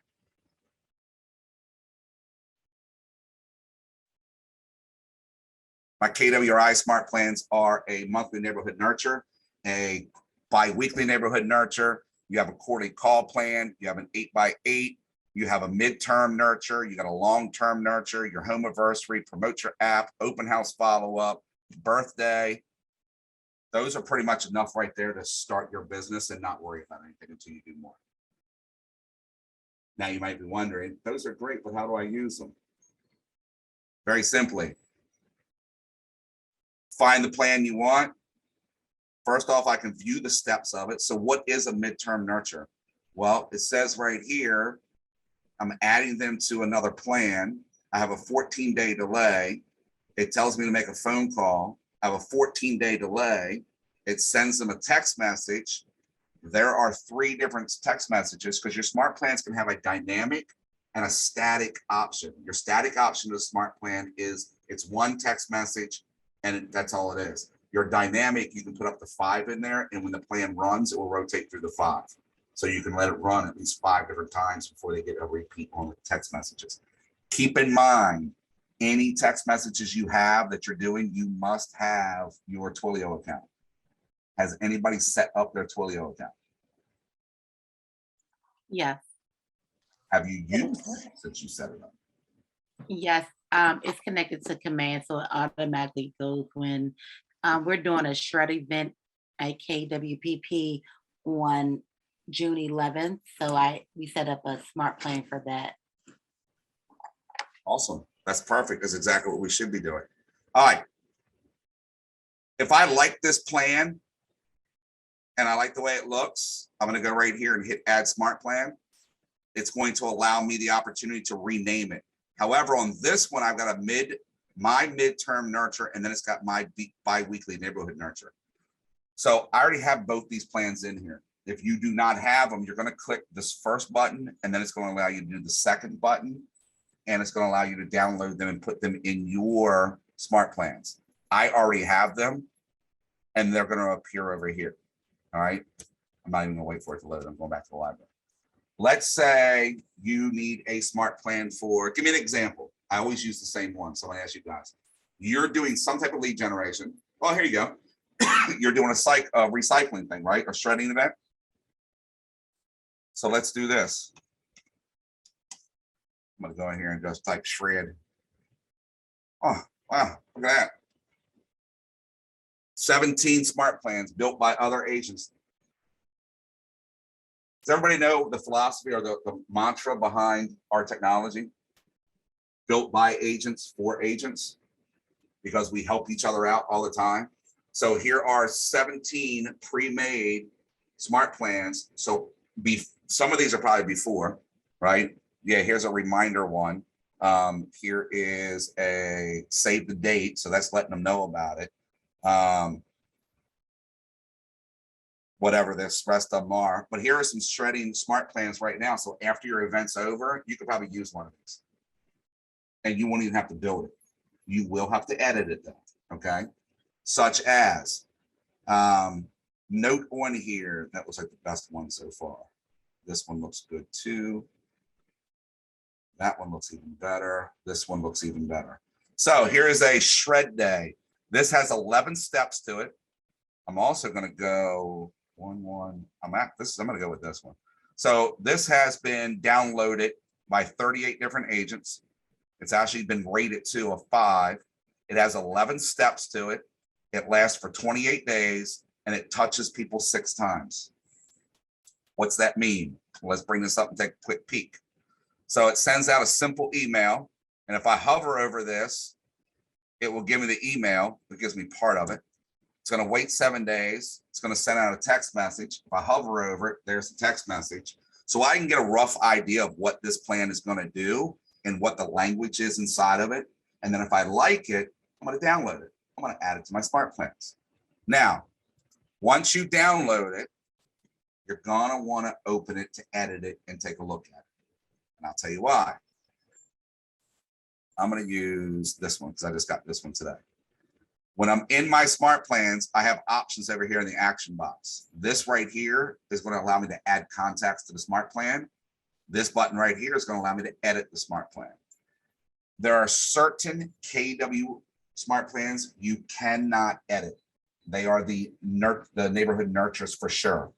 The neighborhood nurtures are done when you put a contact in the database. You can add neighborhoods to them that they're going to get a monthly or a bi-weekly email from you, and it's going to show them what activity, what real estate business is going on in particular neighborhoods.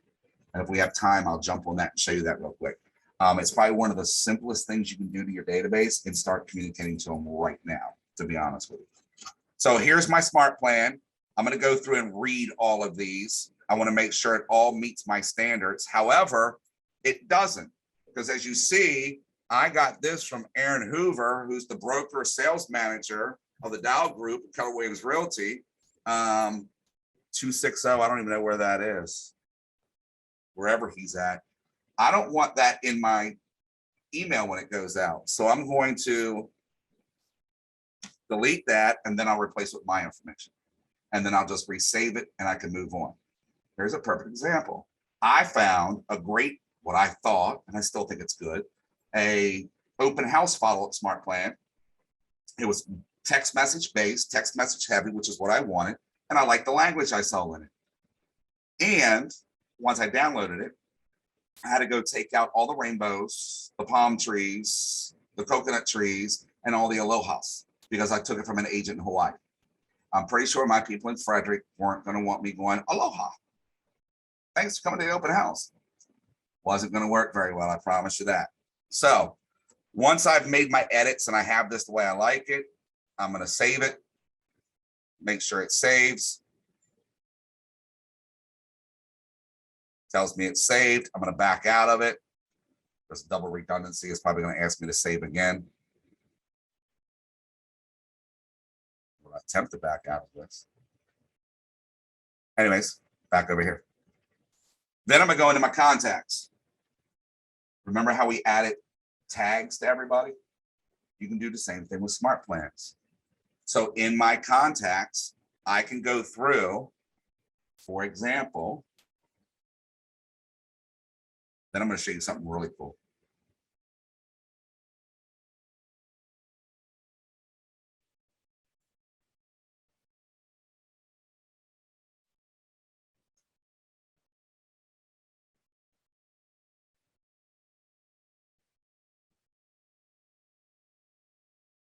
Are all of you in command right now also doing exactly what I'm doing? Is that why we're running slow? Because all of us in the region are using it right now?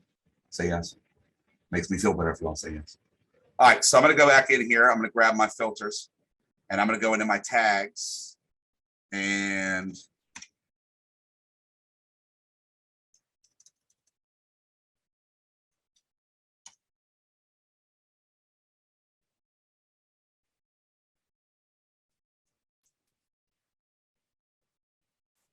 I want to say, let's say it was this one. One of these tags was from an open house for this particular property. So I'm going to filter down. Here's all the people I tagged from the open house. Let's say I had this past weekend, right? So I only had 3 people show up. It was a pretty bad open house. I must be on the wrong tag. However, I'm going to go in. I'm going to select these people. Again, bulk action. Now I'm going to go down to the bottom down here where it says add to a smart plan. I'm going to click on that. And I'm going to go in here and I'm going to put them on that open house smart plan. Same way we did before with the tags, with a few exceptions. This is a need to know for you guys, all right? We added a new feature to this last month. If I want to add people to this smart plan, this one's not going to error out on me. Let me make it error out because I know this won't error out. Let me do this.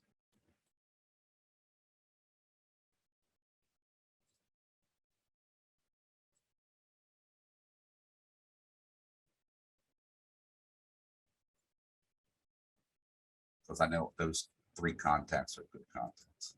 So, and I know the first 4 on here obviously are bad because you see what they say test. So I'm going to take these 10 people and add to a smart plan. Add the smart plan. I'm going to add them to this Facebook follow-up because that's where I got them from. I'm going to say select. Now, this is the new feature. This is a great feature and slightly annoying. It tells me that I have 4 contacts that I cannot add to the smart plan.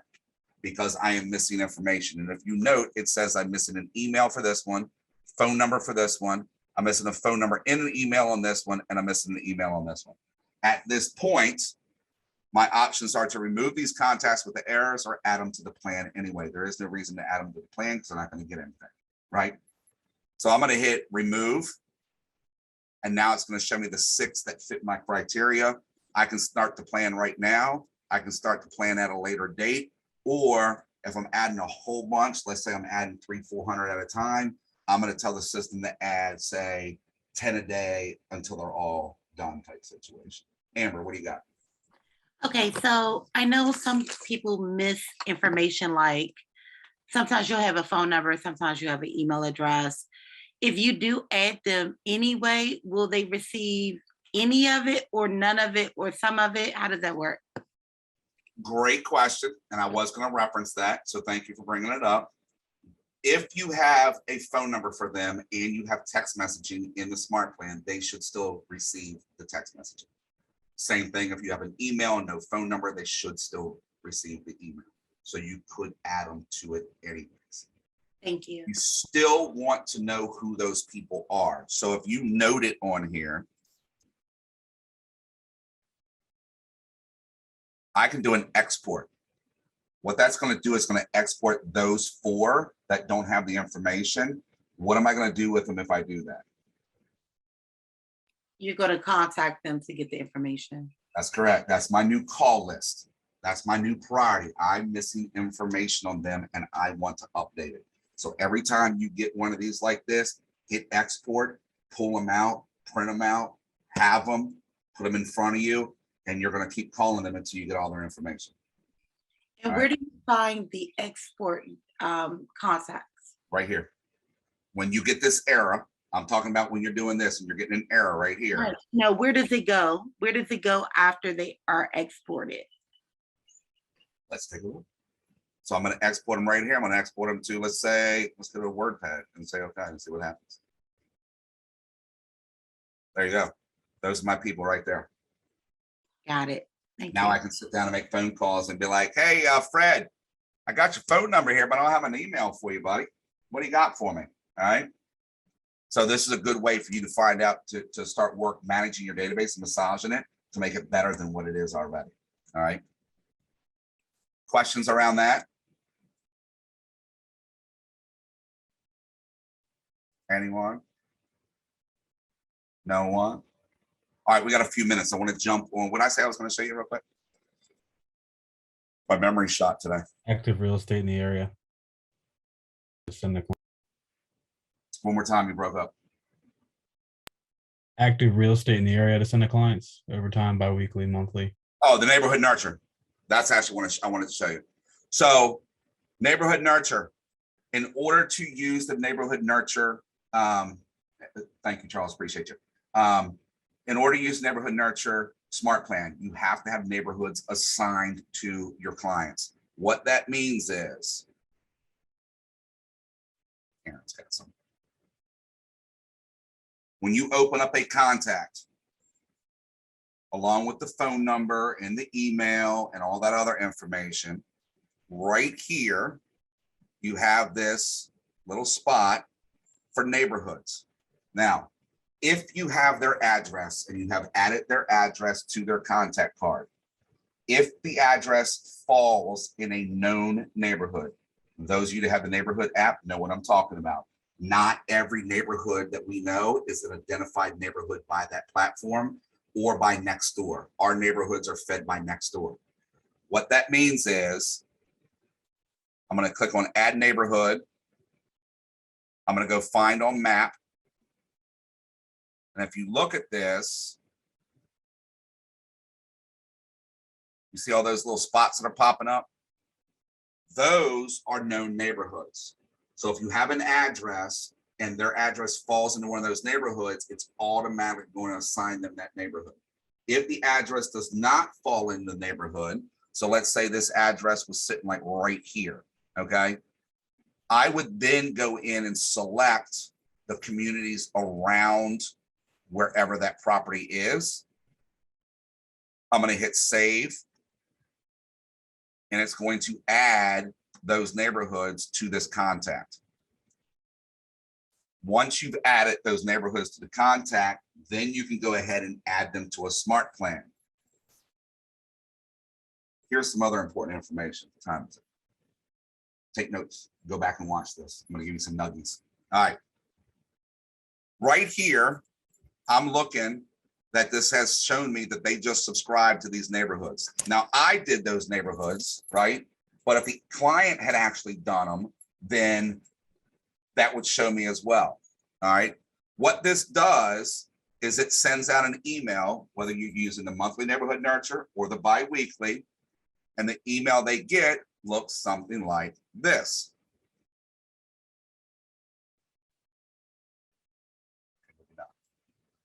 There it goes. Now they have the ability to go in here and click across the top, and they're going to see what's for sale and what's pending in their community. All right. They can even like it or hide it. Now I can't do this because it's in a preview. It won't let me do it. If they actually hit the like button, guess what? It's going to show up right here that they favored a property. All right. They can even go over here and add neighborhoods and delete neighborhoods. If they click on the property, it's going to take them directly into the property, and it's going to show them the property and give them the details on the property. Now, the benefit to this is, let's say you have a seller. I'm selling my house. I'm moving from Maryland and I'm moving to Austin, Texas. I'm not ready to go yet. Not ready to go yet. Me, I'm going to set this up and I'm going to add neighborhood. Well, where are you going in Austin? You got a particular area you want to go in? You want to be the southwest side? Where do you want to be? I want to be in this general area, a couple of neighborhoods in this area I want to be at. I'm going to set this up to show what's going on in their neighborhood right now and where they're moving to. Why is that important?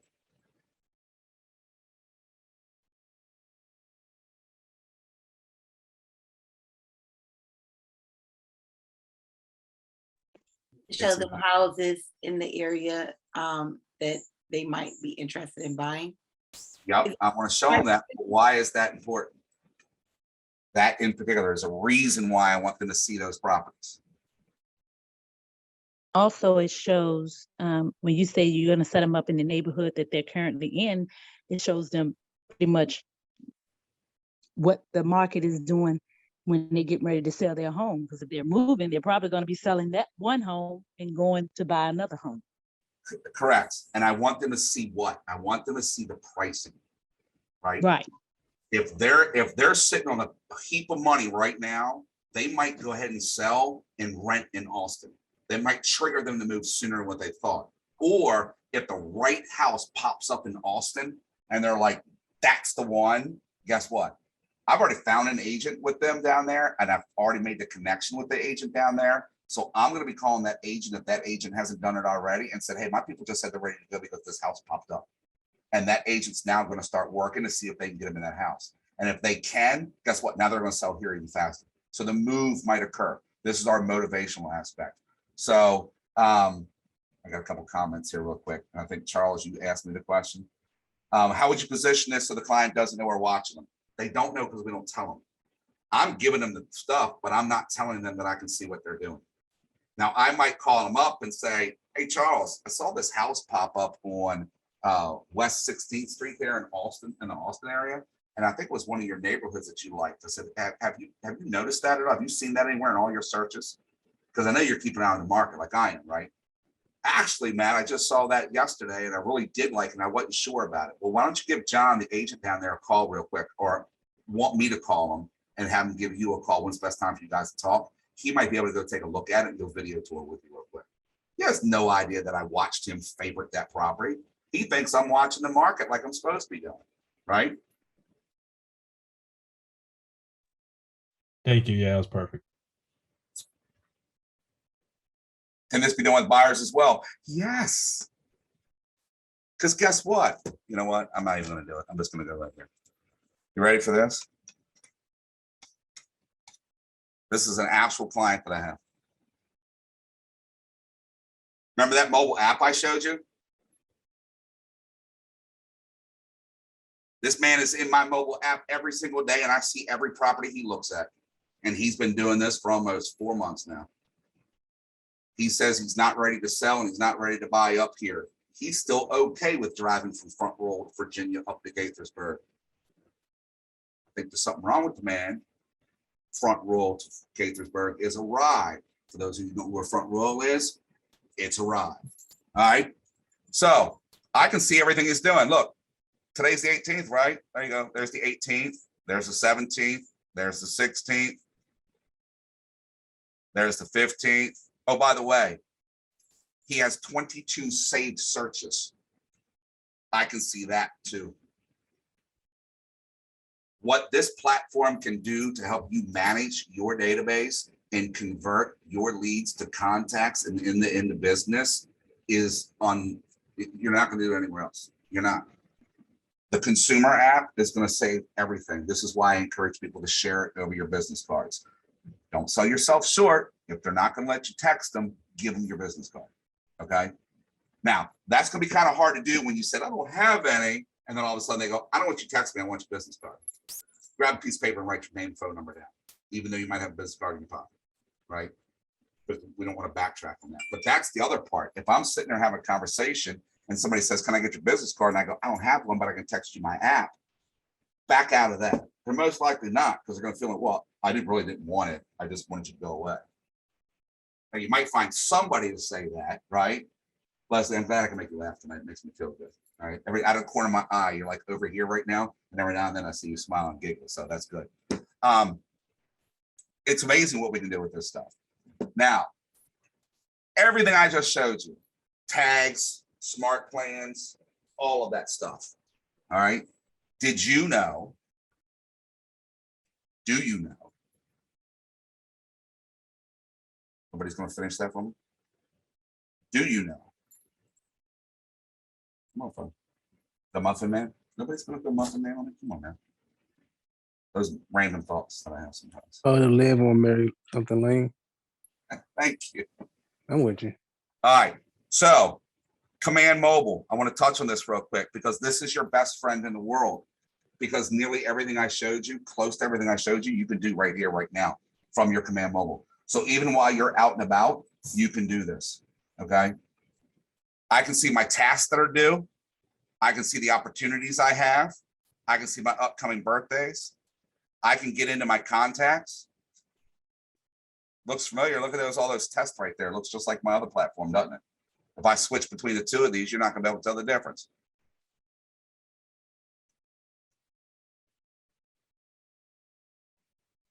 This over here, see, look, it's identical. It's identical. Oh, same people, right? Same people. Jump into a contact card. We'll do Aaron.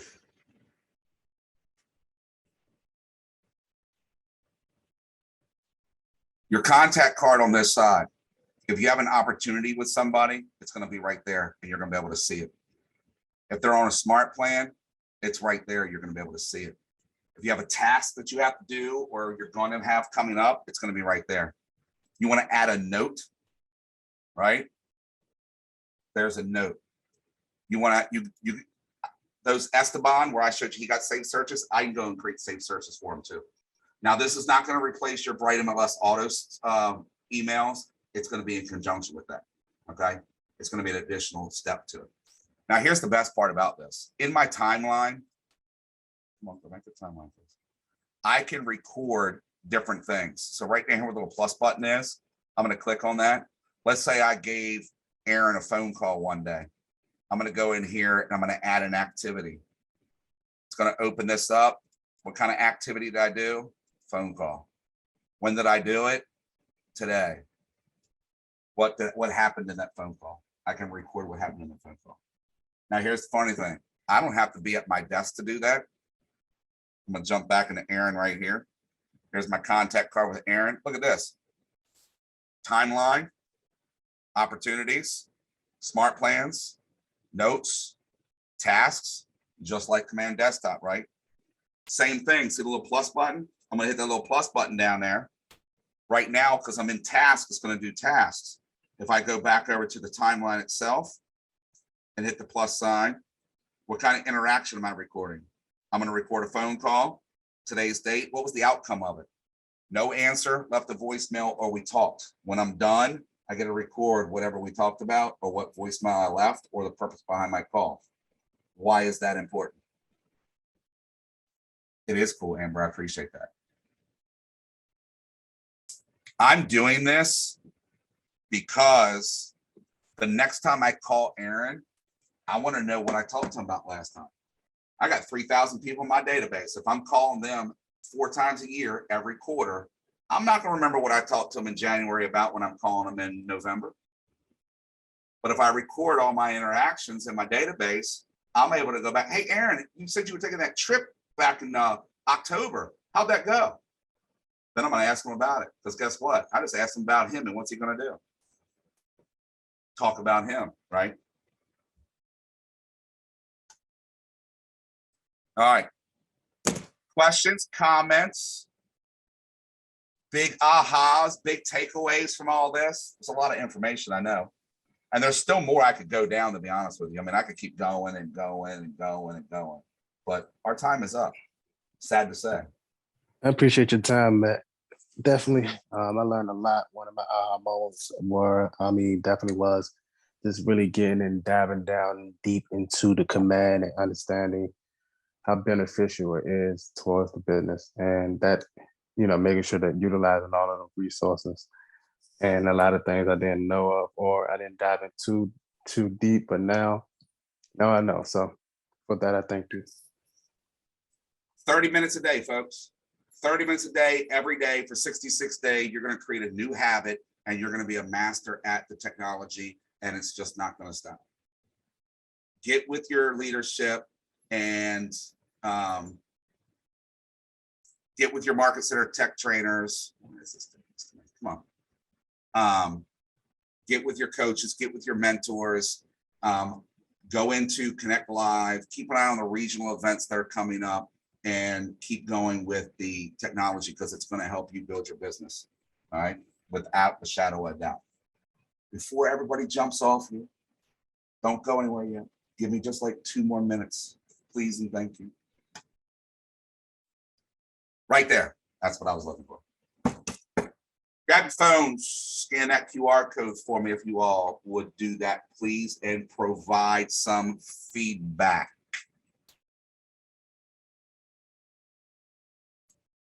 What this is going to do, or if you don't have your phone in front of you, you want to use your computer, you're going to go to surveymonkey.com/r/S362TCM. This goes directly to KWRI in Austin. I never see it. So you may be completely brutally honest and upfront. Miss Leslie, where are you located at? What's that KWSR? I'm in Annapolis. Okay. When you open this up, it is going to, I'm gonna put my information so you guys have it as well in the chat. So make sure you write it down. If you need anything, feel free to reach out to me. I'll be more than happy to do what I can to help or point you in the right direction.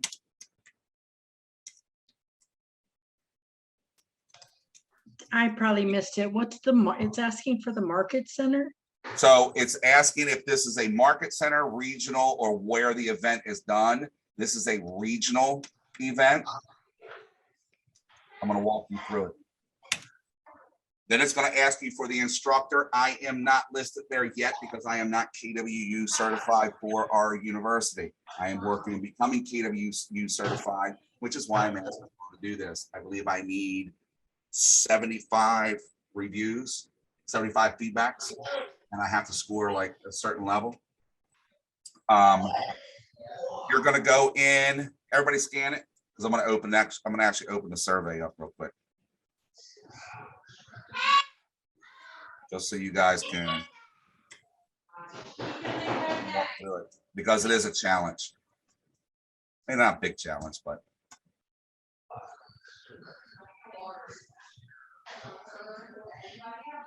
So name of facilitators or facilitator. This is where my name's going to go in there. It's going to ask for your market. This they changed the survey on. It's going to ask for your market center. So you're going to put your market center number in there. Everybody has a market center number. If you don't know what it is, use 581 or 76 or 676. Keller Williams Select is 187. There you go. Selects 187. John's going here. What's Westminster for those in Westminster? So name of facilitator is going to be the infamous one and only. My market center is actually 581. Come on. We're going to go on to the next thing. I did change the survey only.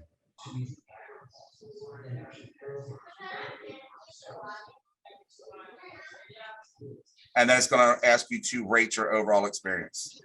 And I believe that's all there is going to be to it. So they changed the survey up a little bit. And then when you're done, you're done. So I would appreciate any feedback you got. I appreciate you. I got dogs barking in the background too. Don't worry about it. Don't worry about it. I appreciate the comments in the feedback in the comment section too. I really appreciate it.